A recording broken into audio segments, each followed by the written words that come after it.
Hello, I'm Raymond and you're watching Nightline. The top stories. Panic selling receipts. KLCI stays above 1,600 psychological level. And those who are currently in their hometowns can make their way home. The latest by Friday, says senior minister.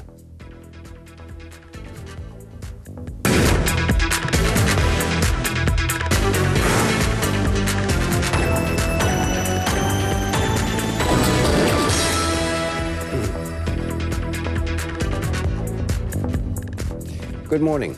Calm returned to Bursa, Malaysia as panic selling receded after Prime Minister Tan Sri Muhyiddin Yassin assured that business activities will remain as usual despite the declaration of a nationwide state of emergency on Tuesday. At 5 p.m, the benchmark FTSE Bursa Malaysia KLCI shed 5.21 points to 1,612.04. The index opened 1.41 points lower at 1,615.84 compared with Monday's close of 1,617.25 and moved between 1,590.71 and 1,621.1 throughout the trading session. Early on Tuesday, the Yang di-Pertuan Agong Al-Sultan Abdullah Riayatuddin Al-Mustafa Billah Shah proclaimed an emergency that will be enforced until August 1st as a proactive measure to contain the worsening COVID-19 pandemic in the country. On the country's economic activities, Tan Sri Muhyiddin said they will continue to function throughout the duration of the state of emergency. They will, however, be subject to compliance with the standard operating procedures, SOPs, and the re-implementation of the Movement Control Order, MCO. The Prime Minister said the government would ensure that economic activities did not stop so that the people could continue to work, while business, trade and industry could continue to operate as usual. Now, to all the stakeholders keenly monitoring what is happening in Malaysia, I emphasize that Malaysia is open for business. In facing these challenging times, this period of emergency will give us much-needed calm and stability, as well as enable us to focus on economic recovery and regeneration. We remain committed to good governance in these times, and we have a robust and dynamic regulatory ecosystem. We must remember that the government has a six-stage strategy in place for economic recovery since March last year and were incorporated in the budget 2021. Continued stability, of course, will enable us to sustain and build upon the economic recovery trajectory we have been working hard for since last year. Economic sectors and essential services will continue to operate in all states under the Movement Control Order, as these are the main drivers of the country's economy. International Trade and Industry Minister Dato Sri Muhammad Azmin Ali said the government had decided that the 5 essential economic sectors would not be halted to ensure that the recovery process for the economy was not affected throughout the MCO period. According to Dato Sri Azmin, the government's decision to allow the 5 essential economic sectors to operate is to ensure that the country's economic recovery process and business sustainability in order to avoid high unemployment rates among Malaysians and that people continue to gain access to basic and critical necessities throughout the MCO period.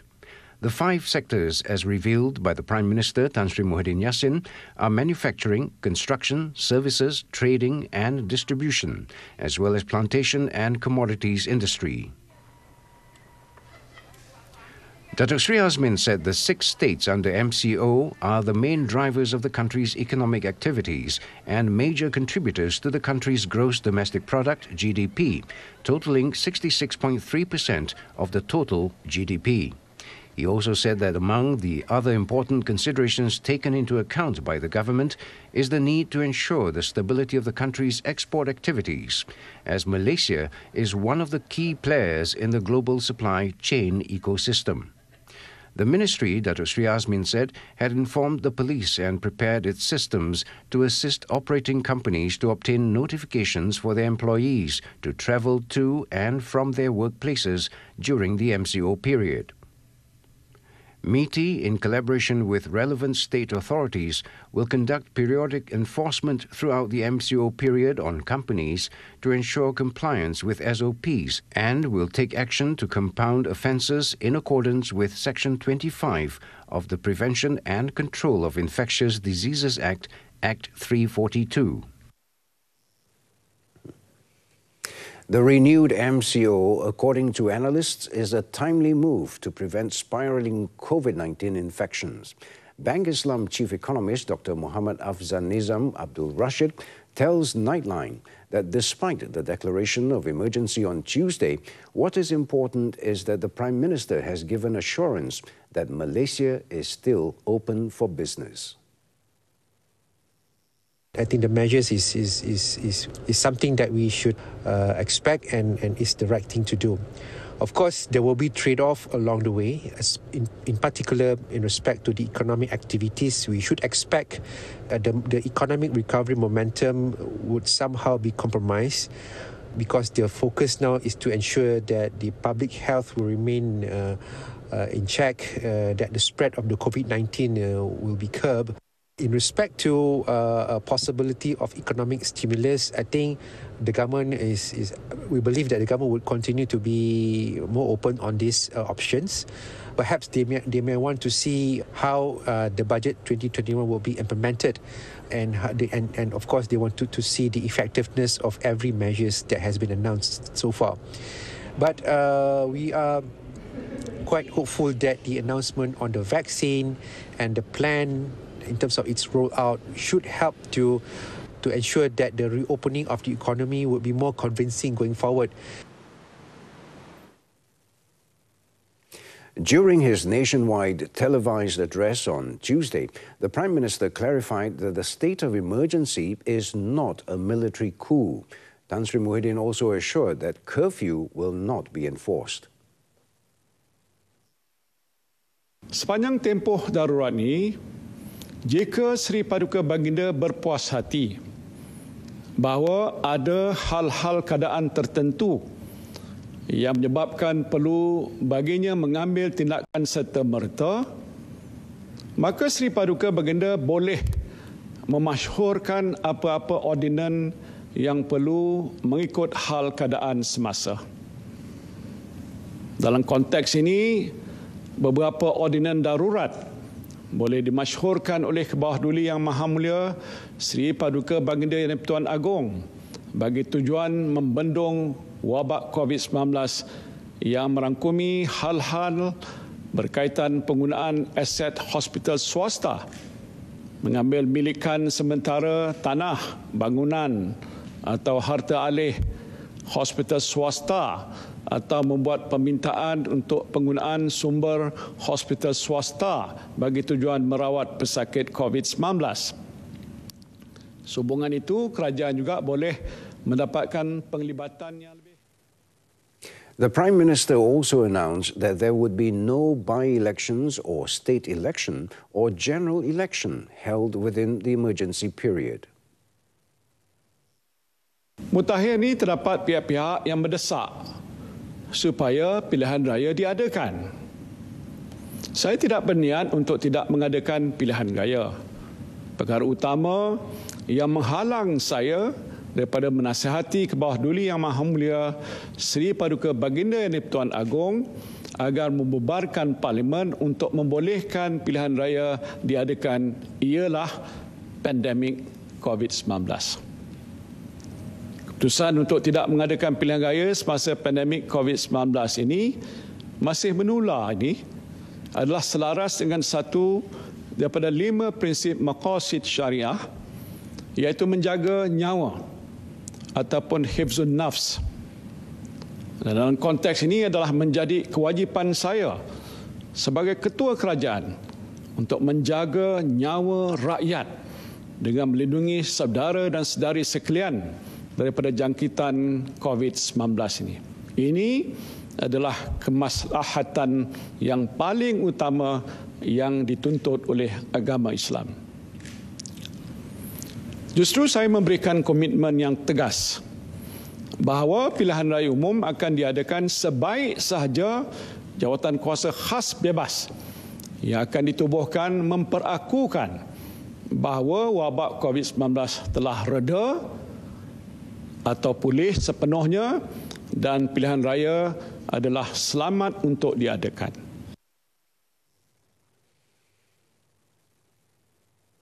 Meanwhile, in a statement on Tuesday, the Comptroller of the Royal Household, Dato' Ahmad Fadil Shamsuddin, said the Yang di-Pertuan Agong, Al-Sultan Abdullah Riayatuddin Al-Mustafa Billah Shah, is of the opinion that the spread of the COVID-19 pandemic in the country is at a very critical level and has thus consented to a state of emergency in the country. Dato' Ahmad Fadil Shamsuddin said the decision was made after Prime Minister Tan Sri Muhyiddin Yassin called on the Yang di-Pertuan Agong on Monday. The King also received briefings from Chief Secretary Tan Sri Muhammad Zuki Ali, Attorney General Tan Sri Idrus Harun, Health Director General Tan Sri Dr. Noor Hisham Abdullah, Election Commission Chairman Dato' Abdul Ghani Saleh, Inspector General of Police Tan Sri Abdul Hamid Bado, and Chief of Armed Forces Tan Sri Effendi Buang. The Conference of Rulers were also consulted over the decision. The emergency proclamation was called under the Federal Constitution. It states that the King can call it if he is satisfied that a grave emergency exists whereby the security or economic life or public order in the Federation or any part thereof is threatened. Al-Sultan Abdullah also assented to the government's suggestion for the formation of an independent committee, which will consist of parliamentarians from the government and opposition, as well as related healthcare experts. This is the committee that could advise the King to end the emergency prior to August 1st. The setting up of the Independent and Bipartisan Committee to advise the King on the emergency rule, according to Professor Dr. Siva Murugan Pandian, showed that the government was being transparent on the matter. Speaking to Nightline, the political analyst also stressed that it was a time for all efforts to be focused on breaking the chain of the COVID-19 infection.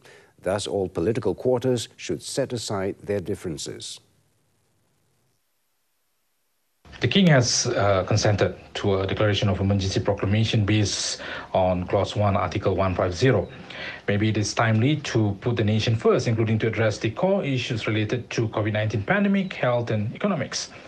In order to flatten the curve of the COVID-19, the emergency ordinance might help to focus on delivery system, security and health sector. I also believe all bodies have to cease fighting politics and reconcile, including to participate in the formation of independent body, comprises bipartisan lawmakers to advise the King on the national emergency. Those currently in their hometowns and need to travel back to work in Movement Control Order MCO areas can do so latest by Friday. Senior Minister for Security, Dato' Sri Ismail Sabri Yaakob, said the police will be giving some leeway over the next few days for people to make their way home. Walaupun saya sebut tadi bahawa pihak tentera mempunyai kuasa yang sama dengan pihak polis, ya, tetapi kita telah bersetuju bahawa untuk SJR Sekatan Jalan Raya, pihak tentera akan membantu. Mana pihak tentera tidak membuat SJR sendiri, walaupun di bawah ordinan yang baru, ordinan darurat ni kita boleh mengadakan Sekatan Jalan Raya seperti yang dilakukan oleh polis. Tetapi kita masih lagi seperti dulu, iaitu membantu pihak polis. He said this during a national televised media conference on Tuesday. Dato' Sri Ismail Sabri added that those with flight and bus express tickets will also be allowed to proceed with their journeys. He also warned that couples who live apart over long distances are not exempted from the interstate travel ban. Meanwhile, a majority of businesses, eateries and shops will be allowed to operate from 6 a.m. to 8 p.m. daily. Datuk Sri Ismail explained that businesses subject to the 14-hour window during the MCO are restaurants and eateries, food trucks, roadside and mobile vendors, and food kiosks, food courts and hawker centres, including sundry and convenience shops. He added that petrol kiosks will be allowed to operate from 6 a.m. to 10 p.m., with those on expressways allowed to open round the clock. Students facing major exams in Movement Control Order MCO areas and also those in Conditional Movement Control Order CMCO and Recovery Movement Control Order RMCO areas will return to school to study. Senior Minister for Education Dr. Nazri said primary school students and Form 1 to 4 students in MCO areas meanwhile will study at home.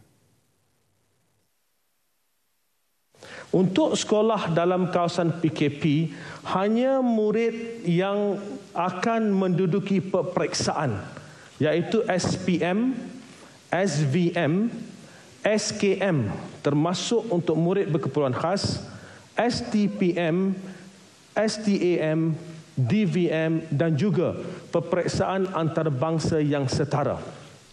Vocational school students in Semester 1 and 2 in MCO areas will also study from home. He said for students sitting for major exams in boarding schools in MCO areas, they will return to their hostels on January 16th. These students will be issued letters so that they can travel interstate and district.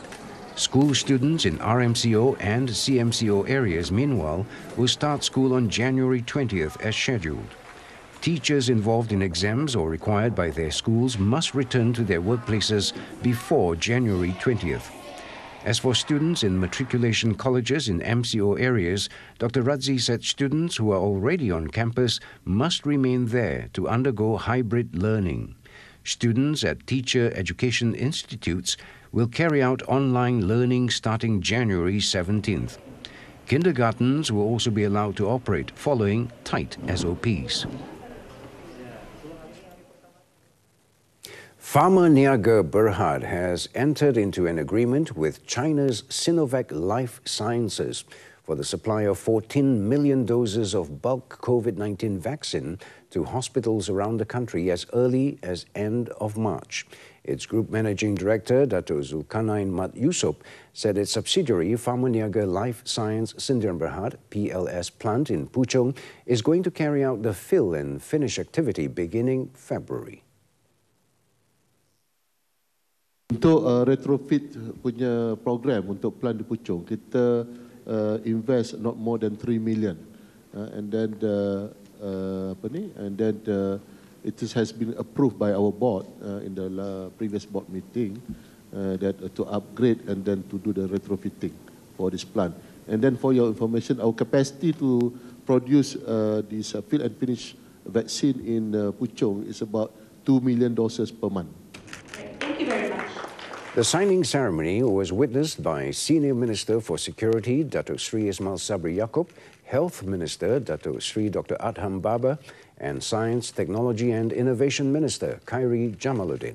Pharmaniaga is confident of carrying out the task successfully, as their technical experts have been working on the setting up of a halal vaccine plant in Malaysia since 2017. The company has been engaging with the National Pharmaceutical Regulatory Agency to ensure that its plant continues to be in high compliance of regulatory requirements.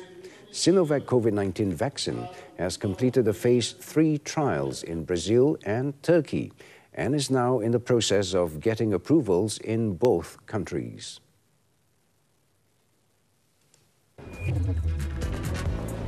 We're going for a short break, but when we come back, Johor police uncovered drugs worth 125.8 million ringgit. Stay with us.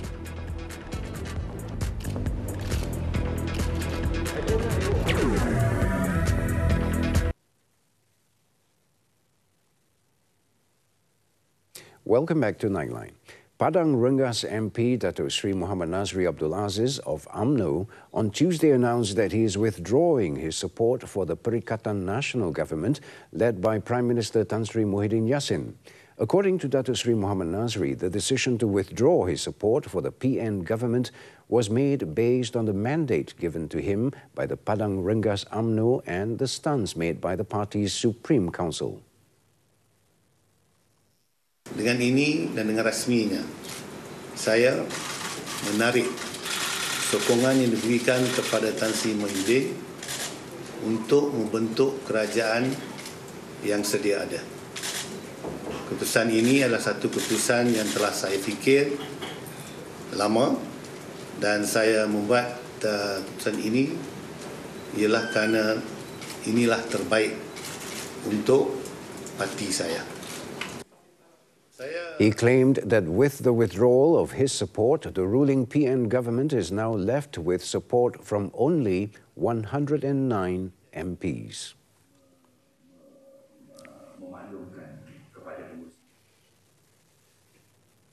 In Johor, police crippled a drug trafficking syndicate and confiscated 125.8 million ringgit worth of drugs. Bukit Aman Narcotics Criminal Investigation Department NCID Director Dato Razaruddin Hussein Abdul Rasid said the raids were the result of a year-long effort in hunting down drug lords. 15 suspects in 16 raids have been picked up over the weekend. The local suspects consisted of 8 men and 7 women, aged between 17 and 62. The syndicate's alleged top leader in his 30s was also detained. Investigations are still ongoing on the possibility that there are other remaining syndicate members who are still free, and this includes the masterminds. Police have been conducting intelligence gathering for a year against the drug smuggling and distribution syndicates operating in 2 houses around Johor Bahru, which are used as storage areas and drug processing laboratories. All the 15 suspects have been remanded from last Sunday until January 16th under the Dangerous Drugs Act 1952, which carries the mandatory death sentence if convicted. Black box recovered from crashed Sriwijaya airplane. This and more on the foreign front when we return.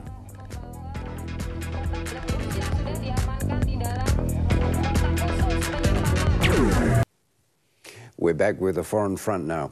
Indonesian Navy divers successfully recovered a black box from the Sriwijaya air jet that crashed into the Java Sea with 62 people on board.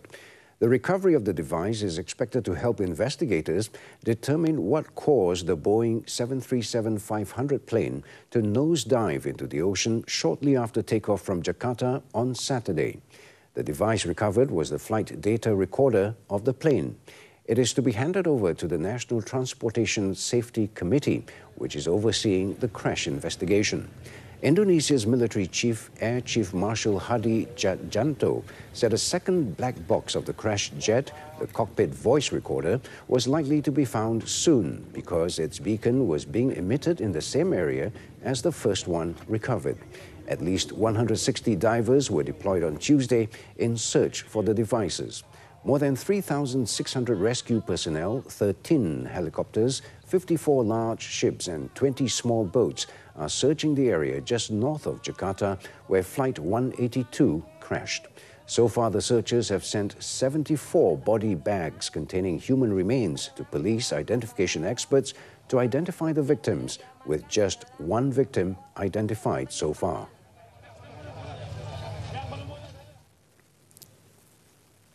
United States President Donald Trump approved an emergency declaration for the District of Columbia. This comes in the wake of the assault on the U.S. Capitol last week and as the country approaches the inauguration of its new president, Joe Biden. According to a statement released by the White House, Trump authorized the Department of Homeland Security and the Federal Emergency Management Agency to identify, mobilize, and provide at its discretion equipment and resources necessary to alleviate the impacts of the emergency. U.S. security officials have warned of possible armed protests being held across the country in the days before Joe Biden is sworn in as president. There are reports of armed groups planning to gather at all 50 state capitals and in Washington, D.C. in the run-up to his January 20th inauguration. Security plans are being tightened for the event, and security officials have said there will be no repeat of the breach seen on January 6, when thousands of pro-Trump supporters were able to break into the building where members of Congress were voting to certify the election result.